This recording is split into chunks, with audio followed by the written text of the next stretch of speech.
রে টোপনি টোপনির কলর তলর ঘর আমারে ঘরকে নাগিবি টোপনি হাওয়াইর উঠি আসে জ্বর হেরো টোপনি হালিয়া জালিয়া পড়ে গা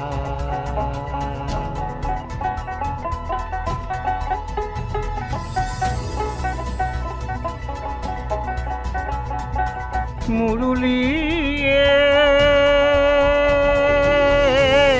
ধান কেইটা বানিলু চাউল কেইটা কাঢ়িলু মাইঠেৰ ঘৰক যাম বুলি অসম চৰকাৰৰ লোকগীতৰ শিল্পী পেঞ্চনপ্ৰাপ্ত বংশীধৰ দাসলৈ অভিনন্দন।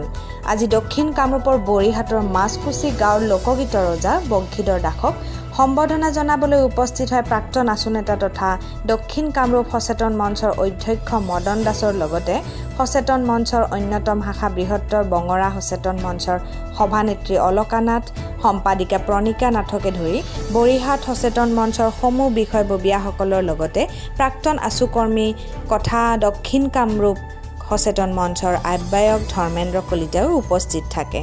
তাত শিল্পীগৰাকীক ফুলাম গামোচা, জাপি আৰু অভিনন্দন পত্ৰৰে সম্বৰ্ধনা জনায়। আজাৰাৰ পৰা মহেশ দাস ৰিপৰ্ট, জাগৰণ লাইভ 24/7 অসম।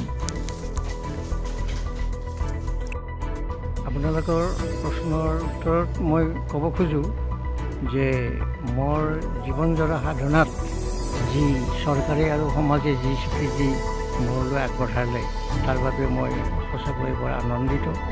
আৰু মই যেইকেইটা দিন পাৰোঁ এই লোকসংস্কৃতিৰে মই সাধনা কৰি যাম আৰু লোকসংস্কৃতিক বিশ্ব দৰবাৰত প্ৰতিষ্ঠা কৰাৰ মোৰ এটা লক্ষ্য আছে আৰু এই লক্ষ্যত মই নিশ্চয় উপনীত হ'ব পাৰিম বুলি আশা ৰাখিছোঁ।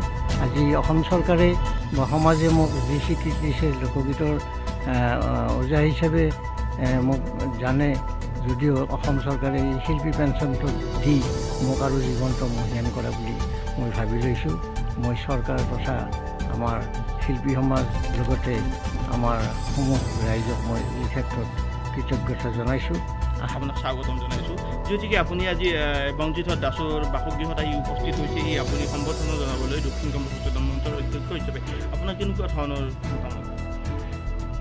দক্ষিণ কামৰূপ সচেতন মঞ্চৰ তৰফৰ পৰা আমি দক্ষিণ কামৰূপৰ সুযোগ্য সন্তান আমাৰ কামৰূপীয়া লোকগীতৰ সাধক আৰু একেলগে একেৰাহেতেং শিল্পী আৰু সুৰকাৰ গীতিকাৰ তেখেতৰ আজি যি অসম চৰকাৰে শিল্পী পেঞ্চন তেখেতলৈ আগবঢ়াইছে, তেখেতলৈ আমি আন্তৰিক ধন্যবাদ আৰু শুভেচ্ছা জনাইছোঁ। এই ক্ষেত্ৰত তেখেতে যি আমাৰ কামৰূপীয়া লোকগীতৰ ক্ষেত্ৰত আগবঢ়াই গৈছে, মোটামুটি আমি জন্মলগ্নৰ পৰা দেখি আহিছোঁ দক্ষিণ কামৰূপৰ আমাৰ যি দখলা পাহাৰত এক সদৌ ভিত্তিত কামৰূপীয়া লোকগীত কম্পিটিশ্যন হয়। এই কম্পিটিশ্যনখনত তেখেতে জাজ হিচাপে যিটো দায়িত্ব গ্ৰহণ কৰি আহিছে আৰু কামৰূপীয়া লোকগীতৰ ক্ষেত্ৰত তেখেতে যি আগবঢ়াই লৈ গৈছে সমাজখনক, আমাৰ নতুন প্ৰজন্মক এক নতুন দিগন্তৰ ফালে আগবঢ়াইছে আৰু এই স্বীকৃতি তেখেতে পাব লগা আছিল শিল্পী পেঞ্চন। এই ক্ষেত্ৰত আমি তেখেতক আদৰণি জনাইছোঁ আৰু তেখেতৰ উজ্জ্বল ভৱিষ্যত কামনা কৰিছোঁ।